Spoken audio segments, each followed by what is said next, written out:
It's a very big, wide open space, excellent land, big fields, ideal for big machines to work, very high potential. I like basically the freedom of this place. I'm free. Yeah. I think a farmer is born, not made. I think you have to be born on the land. In England, every square meter belongs to someone. This in English.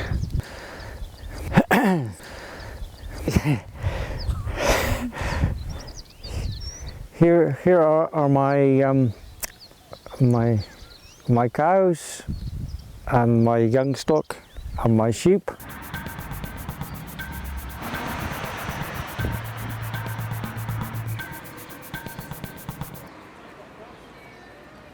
The first time we went to visit Michael, there was 48 inhabited properties in his village and approximately 90 people living there. And then the state farm dissolved and failed to exist. And when we went back in 2005, there was 25 people living in the village and a very, very small number of houses. When we went again in 2013, I think there were under 20 people. And so, yeah, it is very small. Well, our day starts with doing our chores. At the moment, we have a system. We milk the cows, and then they go all day in the pasture to feed. But at the beginning of June, this will change, and we will put the cows out. Last year it was 4 o'clock, but this year we'll have to start at 3 because the hour hasn't changed. So we'll put the cows out to graze at 3 o'clock in the morning and bring them into milk at about 9 or 10 when they are fed well. Bring them in and milk them, and then they will rest until the evening. And in the evening we will let them out to graze and bring them in as it gets dark, and again we will milk them. I love making hay. Yeah, I do love making hay. I'm Pam Sweetland Bell. I'm Michael Ware's cousin. We've known each other for all of Michael's and my lives, which is about 57 or 8 years. I am Michael Ware, and I am living in Dubinka, Western Siberia.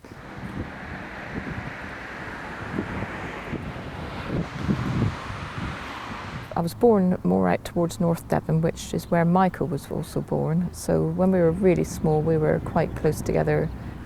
But I never ever imagined that Michael would be farming in Siberia. Nobody ever thought that. But good on him, he's stuck in there and he's done it, you know.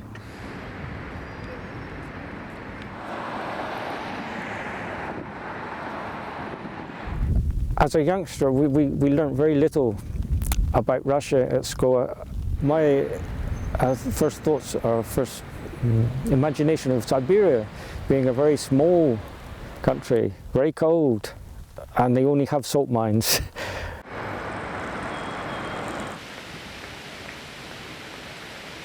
When he went travelling, we thought it was quite exciting that he was going to Russia and he was going behind the Iron Curtain and various things that we thought was an exciting sort of part of anybody's life.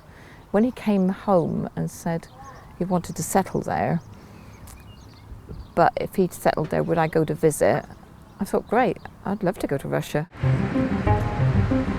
The first time we went to visit Michael, we expected all sorts of things to happen when we went into Russia. Half the things you expected to happen didn't happen. My mother was convinced we'd be kidnapped and she'd never see us again, but that didn't happen, thank goodness. When we landed in Moscow the first time, we got in behind a man that was trying to smuggle arms, and the Russians, for all their security purposes, thought we were part of that. And we had to spend hours convincing them we were nothing to do with it. We were stood in a line, in a queue, for 5 hours, just stood there. When we got from the airport in Novosibirsk, we went by minibus to the train station to catch the train to Iskatin, but used the toilet facilities in the train station in Novosibirsk, and there was armed guards when we came out waiting to see what paperwork we got, who we were.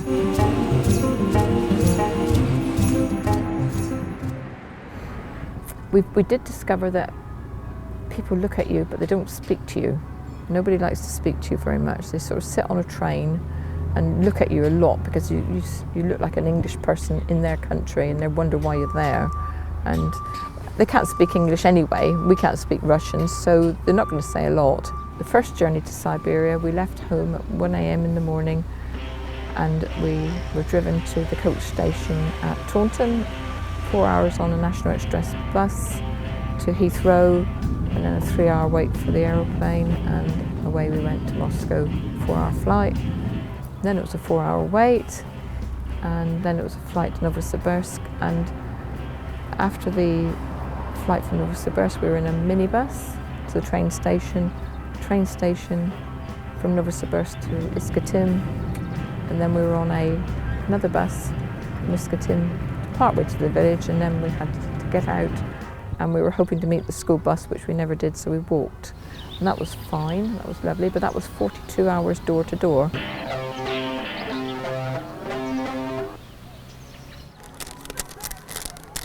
Super little chap. And this was when he was convalescing.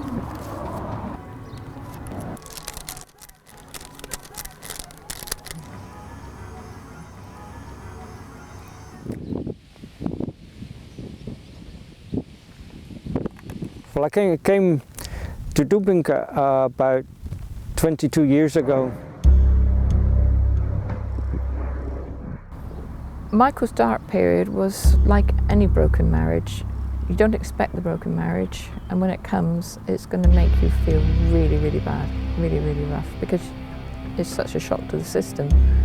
When he went travelling, I think he couldn't do anything else because he had to get away from whatever the problems were. Not to get away, to run away from it, but to sort of get new interests and something to fill the big void. And Tina, she was a lovely bride. We enjoyed her company with the years she was with Michael. So we were sad when they broke up, very sad. He was sad as well, but then he started travelling and now he's got Tatiana and a new family, which has been an adventure for all of us.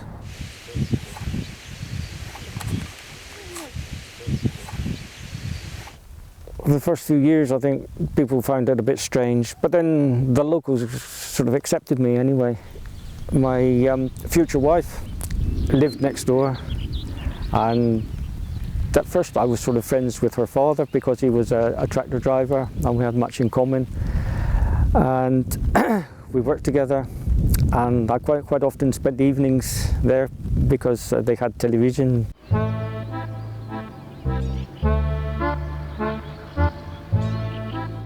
Maybe because they were the only ones that was interested, because it's difficult to talk, because I had very little knowledge of Russian language. The little I knew, because of my accent, people that did not want to understand never understood. So they had much patience to listen, and we talked and became friends. So by the autumn, we decided to get married. So it all happened in less than 6 months.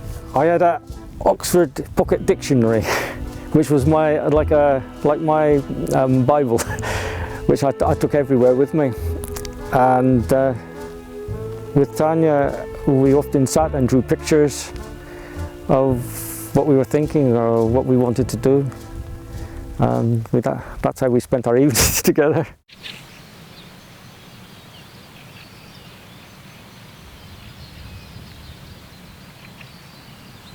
Так, мне было 19, плюс 17.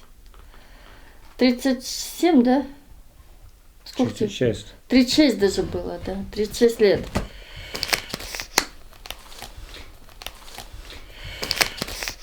Редко ругаемся, слава богу. Вроде мама. Угу. Вроде мама. Мама. Такой же Ну, конечно, раньше, вот когда вот познакомишься, ты он свой характер-то не показывает, а потом уже в проживании уже характеризуется. Ну, характер, конечно, что не пьет вот так вот, не курит, конечно, хорошо. Отец хороший, любит дочку, хулиганку.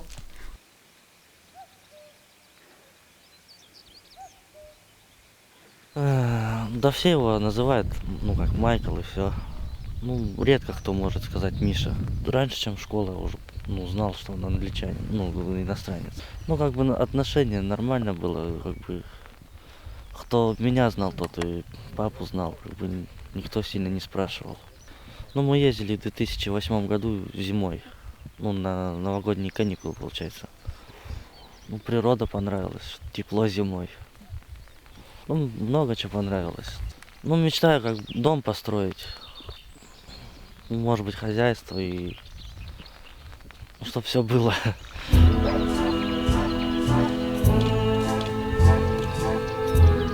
Не, ну чтобы поехать туда совсем, ну, конечно, боязнь того, что жить негде будет, денег у нас, как рассказывают, сейчас цены вообще нереально, а чтобы жить в вагончике, это вообще нереально будет. О том, что здесь хоть дом есть, дом свой, как-то уже, ну, в принципе, я привыкла здесь уже. Там знаешь уже, куда пойти, как, что в основном.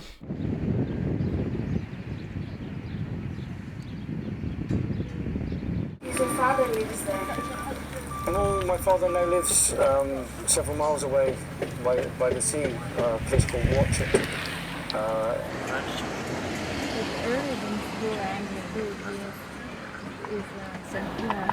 Скажи, как тебя зовут в первую очередь? Меня зовут Саша. Ну, Саша, фамилию. Меня зовут Саша. Can you describe the place? Like, can you tell viewers what is it like Siberian village? You can say about like the fields, the greenery, and You don't feel the distances there. When text messaging came in, that's brilliant. You can do anything with text messages, can't you? And you can keep up a conversation, and it's cheap and easy. And then the advent of Facebook, that's even better. So it don't feel like there's 4,000 miles separation, because you can pass news instantly. When Michael went to Russia to live first, it used to take a little over 2 weeks for a letter to get there.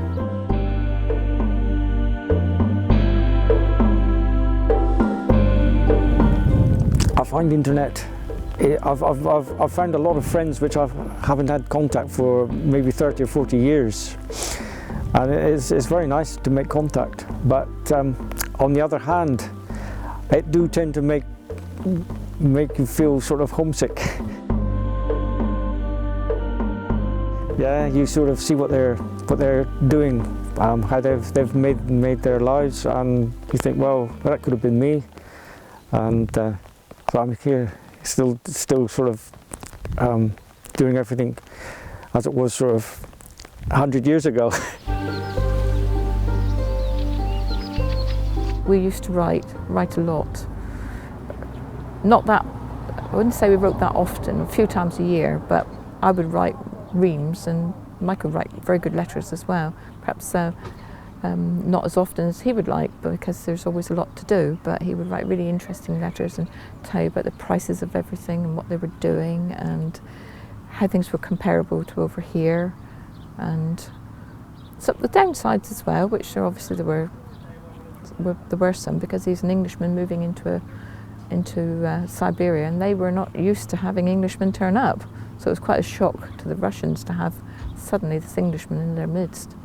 So they all thought he was crazy to be there. That's me. Yeah, we're an extraordinary family. I think they were cautious of him because he came in with different ideas, and he was an Englishman, and you don't trust them because he's somebody strange. And then he found that he had to settle into a Russian way of life and be as them in order to be accepted. But as time rolled along, they realised that and he learned to speak the language, which made a huge difference. They found that a lot of the things that he says and does is actually pretty darn good.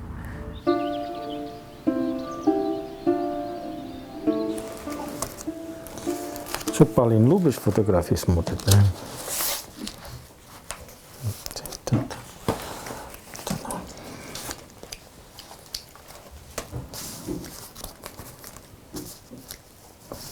Yeah, it was the days before we had computer and things.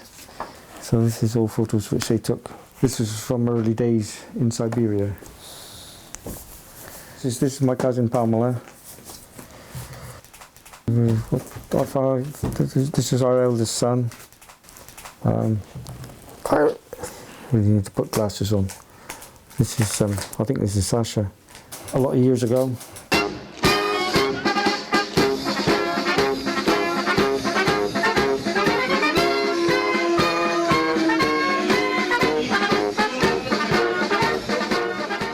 Russia is a very bureaucratic country. It's very anything to do with documents is very difficult. I would have liked to take Russian citizenship, but I don't want to lose my English citizenship. So at the moment, it's really no problem to be to living with a permit. It would be nice to be allowed to vote sometimes.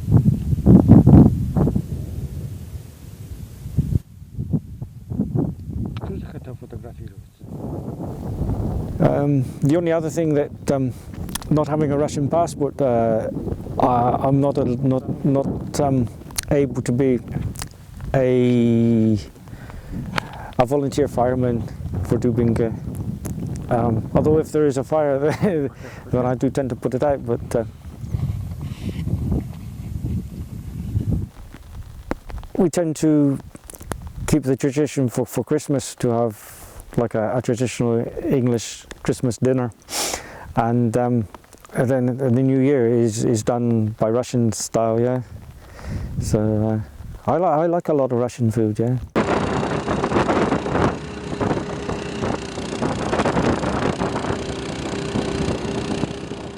Winter really starts in October. Sometimes the beginning of October, sometimes the end of October, and it lasts quite often till May, really.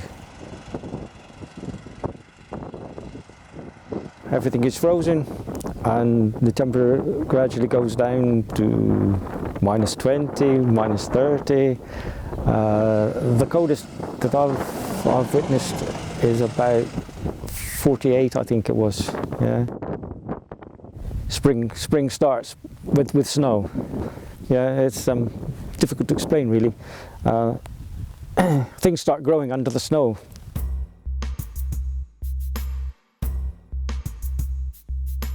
In England, if you get 4 or 5 degrees of frost, it's cold.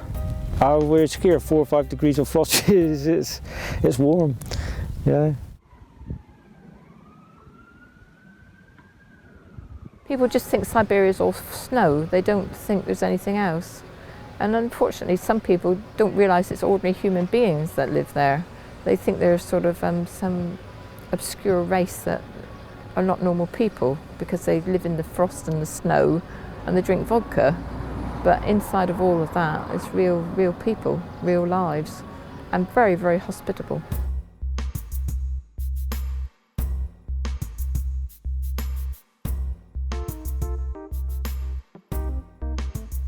I feel very at home here.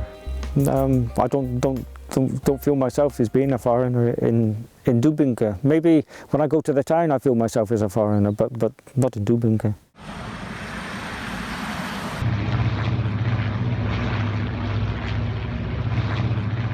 Michael's adventure and his story is inspiring for others, and I think it'll encourage people to travel into more remote places and try to just push the boundaries a bit and do the extreme which you wouldn't have dreamt of once, because it can all fall into place. It appears to be his destiny to be there.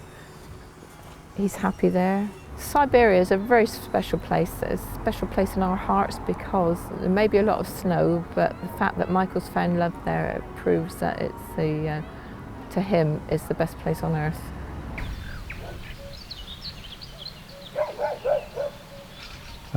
I think if I hadn't liked this life, I would have returned to England long ago.